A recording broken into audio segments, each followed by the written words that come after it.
Хүүхэд худалдаасан гэх хэрэг толбогдсон Юухан нэмгний хэргийг дахин хэлэлцэх ажиллагаа 2024 оны 10 дугаар сарын 11-ний өглөөний 10 цагт Гуян хотын дунд чадны ардын шүүхэд эхэлв.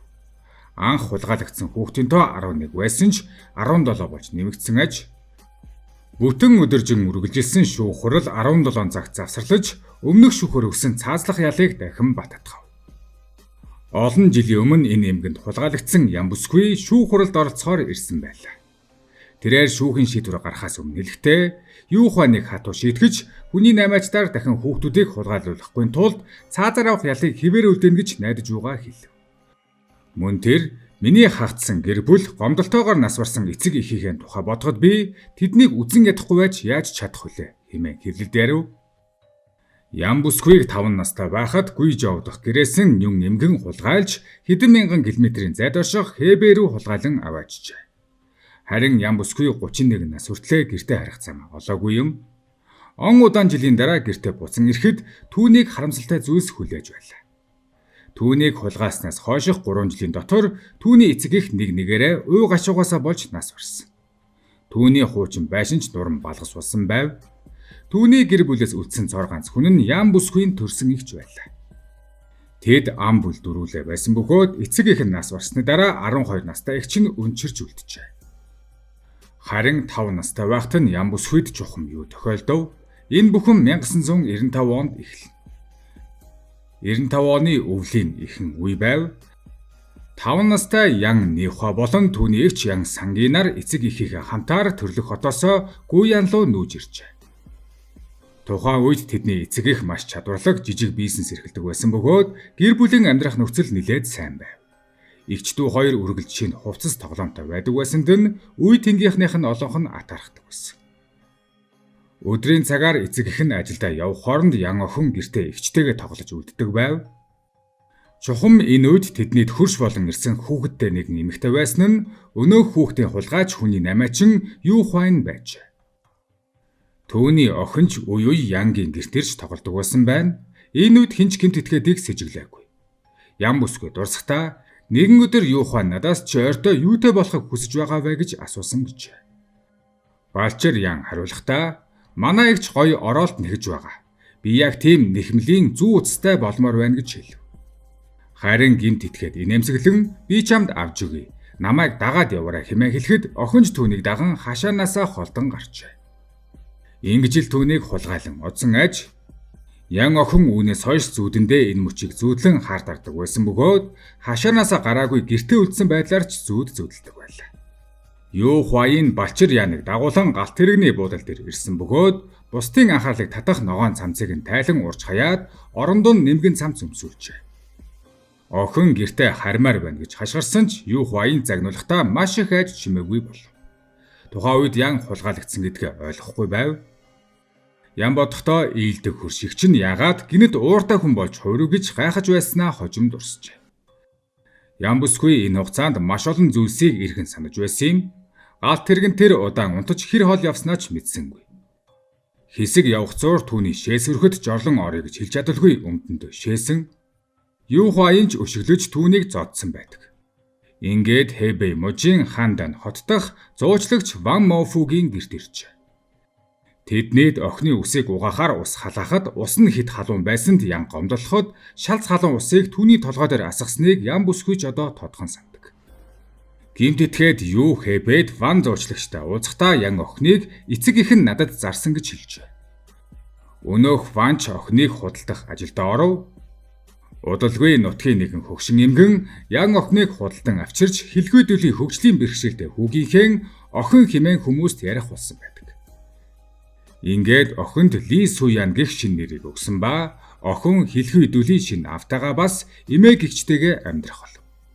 Цаашлаад охин томрох тусмаа гэрийн зарц мэт амьдарч байв. Хэдэн жилийн дараа охиныг сургуульд оруулсан бөгөөд 6 дугаар ангид орох жил нь түүнийг том болсон тул элдвийг ярихыг хэмээн сэрэмжилж сургуулиас нь гаргажээ. Харин тосгонд охиныг өргөмөл аавынхаа бяцхан сүйт бүсгүнгэх цуурхал гарсан байна. Гэхдээ хөгжлийн бэрхшээлтэй өнөхөр охинд ямар нэгэн байдлаар халдаагүй. Охинж өсөн тойрныхын хэрээр өөрийгөө хулгайлагдсан гэдгээ ухаарсан ч орчин тойрныг болоод төрсөн гэрээ хаана байдгийг тодорхой мэдэхгүй, бас ухаан орсон ихэнх хугацаагаа шинэ гэргих энэ газартаа өнгөрөөсөн тул тэндээс явж зүрхлэхгүй байв. Охин насанд хүрч орон нутгийн зарим гүний үйлдвэрт супермаркетын агуулгын ажилтнаар ажиллаж эхэлсэн. Дараа нь тэр эмээгээсээ Жанси руу явуулаач гэж гуйжээ. Төв газар очиж илүү сайн ажил хийж мөнгө хурааж явуулъя гэж өнөөх эмээгээ сэнхрүүлв. Ингээд тэр өөр газарт ажиллаж амьдрах болсон. 2009 онд тэр нөхөртөөгөө танилцж гэрэлсэн юм. Яг тухайн жил Хятадын олон нийтийн аюулгүй байдлын яам хүний намын эсрэг тэмцэх зорилгоор үндэсний ДНХ-гийн мэдээллийн санг байгуулжээ. Гэвч Ян тухайн үед энэ мэдээллийн талаар мэдээгүй байсан ба гэрэлсэн нөхөртөөч булгаалагдсан тухайгаа ярих зориггүй байв. Хэрвээ бусдад ярьчихвал шинэ амьдрал нь салж сүрэх вэ гэж тэр айж байлаа. Залуу хос хурмаа хийж нөхөр нь болоод тэдний хадам эцэг ихэн сайхан сэтгэлтэй халамжтай хүмүүс байсан тул охин чинь амьдралдаа баг зэрэг тайтгарав.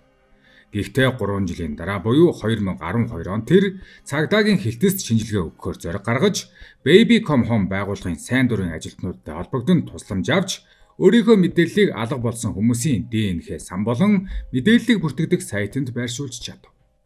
Гэсэн хэдий ч дараагийн хэдэн жилийн турш юу ч тохиолдсонгүй.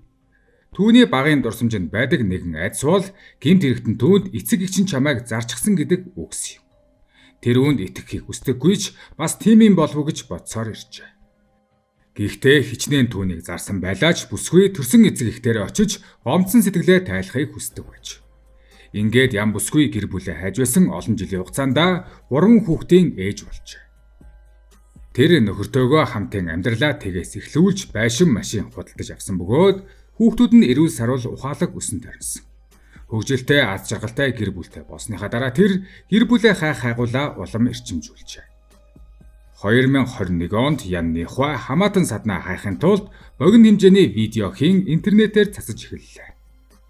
Удалгүй түүний үеэр санамсаргүйгээр түүний видеог олж мессенжерээр Янтай холбогдов.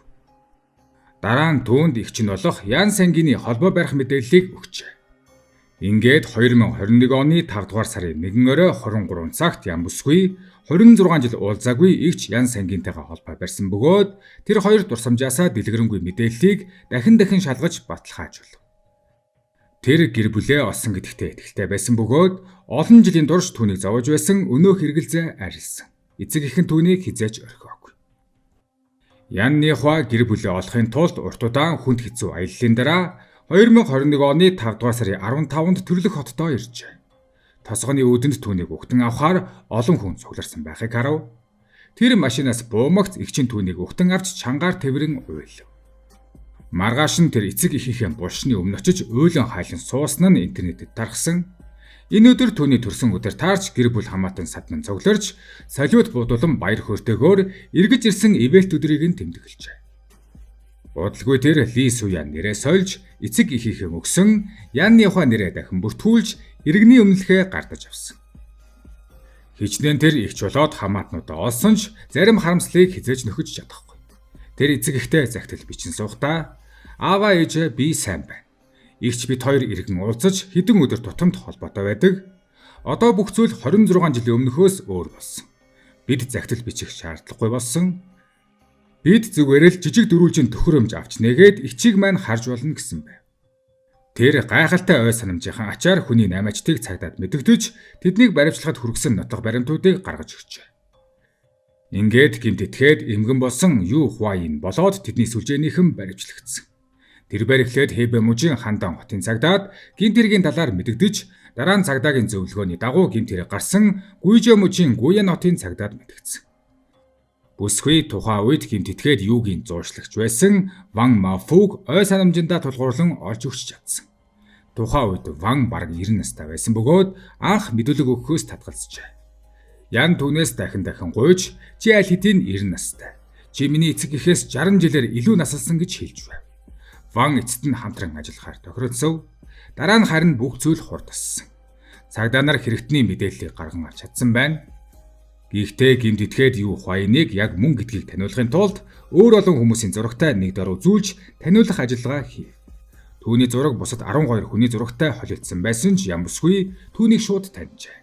Ян хэлэхдээ үнс болсон байсан ч би түүнийг таних болно гэжээ. Цагдаа нар Чүнцийн хотын даасуу тойргоос Юхвайныг хурдан олжээ. Хяналтын камерт бичигдсэн бичлэгт 60 гаруй настай Юхвайн ягаан костюм өмссөн улаан үстэй хүзүүний зүйлд бугуувч зүүсэн байв. Түүнийг цагдаа нар баривчлах үед тэр гадаа маажаан тоглож байлаа. Тэр тайван амгалан амьдарч байхад түүнд хулгайлагдсан хүүхдүүд бүгд зовлон донд төөрөн амьдарч байв. Байцаалтын үеэр Юхвайн гэмт хэрэг үйлдснээ хүлээн зөвшөөрөөгүй. Цагдаа нар зуучлагч Ван Маофугаас мөрдөн байцаалтаа эхлүүлэхээс өөр аргагүй болж улмаар гэмт хэргийн нотлох баримт цуглуулахаар өвгөний гэрт нэгжлэг хийв. Үнэхээр гайхмаар зүйл илэрсэн нь хэрэгтэн эмгэн өөрийн хүүгээ анх бусдад худалдаж энэ замд орсон нь ил болсон юм. Энэ эмгэний талаар өөр хохирогчийн өнцгөөс өмнө нэг дугаар хийж байсан билээ. 2023 оны 7 дугаар сарын 14-нд Юхвайны хүүхэд наймаасан хэргийн шүүх хурал Гуаянгийн дунд чатны ардын шүүхэд эхэлсэн. Ян өмгөөлөгч хөлсөж эцэг эхийнхээ үхэл болоод сэтгэл санааны хохирол, цалингийн алдагдал зэрэг 8.8 сая юаны иргэний нэхэмжлэл гаргасан. Тэр төлбөрөөс гадна тайлбар хүссэн. Миний эцэг эхийн шаналж өгсөн шалтгаан бол энэ гэмт хэрэгт. Аав ээж маань түүний гарт хөнөөгдсөнтэй адил гэдгийг хүмүүр мэдээсэй гэж хүсэж байна гэлээ. Шүүх хурал дээр мэдүүлэг өгөхдөө бүсгүй өнөөдрийн дурдсан бүх үйл явдлыг ярив. Харин Юхвайн хэлэхдээ би тэдгээр гэмт хэргийг үлдэхдээ хитрхи залуу байсан гэж олонний зөв үзлийг хүргэсэн. Мөрдөлгийн явцад тэр 11 хүүхдийг хулгайлж зарсан болох нь тогтоогдсон байдаг. Юхвайнд шүүхээс цаазаар авах ял оноосон боловч тэрээр ялыг хитрхи хадуу гэж үзэн давж залцсан. 2 дугаар шатны шүүх хурлын үеэр цагдаа нар түүний гэмт хэргийн шинэ хохирогч нарыг олсон тул хэргийг дахин хэлэлцгээр болсон байдаг. Ингээд дахин 6 хүүхэд хулгайлагдж байсан нь тодорч 2024 оны 10 дугаар сарын 25-нд цаазын ялыг 2 дахь батлав. Улмаар 4 сарын дараа буюу 2025 оны 2 дугаар сарын 28-нд гэмтэтгээд 61 настай Юхвайны цаазын ялыг дээд шүүхээс баталснаар түүнийг тэр даруй цаазалжээ. Харин ям бүсгүйн эгчийн хувьд эцэг эх нь нас барсны дараа аавынхаа дүүгийн гэрт амьдрах болсон байдаг. Түүний хувьд эцэг эх нь нас барж дүү нь ор сурггүй болсон ч хамаатнууд нь түүнийг сайн хүмүүжлэр өсгсөн аж. Харин ям бүсгүйн тулаан дуусаагүй. Тэр төрөл садангаа хайж буй олон хүнээс захидал авсаар байгаа. Тэрээр тэдэнд нөхцөл байдлаа шинжлэхтэн төвчээртэйгээр тусалж асуудлыг нь хэрхэн шийдвэрлэхийг хэлж өгдөг. Тэр мөн илүү олон хүнд гэр бүлээ олоход нь туслахын тулд шаргуу ажиллаж байна. Энэ зун тэрээр 1000 гаруй сургаггүй алга болсон хүний мэдээллийг эмэгтгэж, ус нэвтэрдэггүй нарнаас хамгаалах материалаар хэвлэж, тээвэрт явдаг ачааны машины жолооч нарт өгч, олон аслагдсан бүс нутгуудаар тараах ажлыг зохион байгуулав. Мөн цагдаа нарч түүний ажилд тусалж байгаа. Учир нь ям бүсгүйн цуглуулсан мэдээлэл болон хуримтлагдсан цусны дээжүүдийг цагдаа нар олон нийтийн аюулгүй байдлын товчоонд маш хурдан илгээдэг. Ингэснээр мэдээллийг хүний наймааны эсрэг ДНХ-гийн мэдээллийн санд оруулж хамаатан саднаа олоход нь тусалж байгаа аж. Янны ухаа гэр бүлээ хагас эхлээд хүний наймаачдыг шүүхэд өгөх хүртэл энэ замлан ганцаараа хийх тулаан биш гэдгийг үргэлж мэддэг байсан. Түүний ард гэр бүлээ хайж буй олон сайн дурынхан, хайртай хүмүүсээ хайж буй эцэг эхчүүд, гэр орноо хайж буй хүүхдүүд зогсож байсан бөгөөд энэ нь илүү өргөн хүрээтэй ажил гэдгийг тэр сайн мэддэг болсон. Сүүлийн 8 жилийн хугацаанд Хятад улсын хэмжээнд хулгайлагдж алгуулсан 5113 хүүхэд иргэн олджээ. 2021 онд Хятад улс даяар олон нийтийн аюулгүй байдлын байгууллагууд дахин нэгдэх ажиллагаа гихчийг эхлүүлж хүний наймааны сэжигтнүүдийг баривчлах, алга болсон хүүхдүүдийг цогцоор нэрэн хахын тулд бүх хүчээ дайчлан ажиллаж байгааг төрийнхэн зүгээс мэдээлжээ. Ям бүсгүй сүлд хэлэхдээ хизээж итгэл найдвараа бүү алдаар.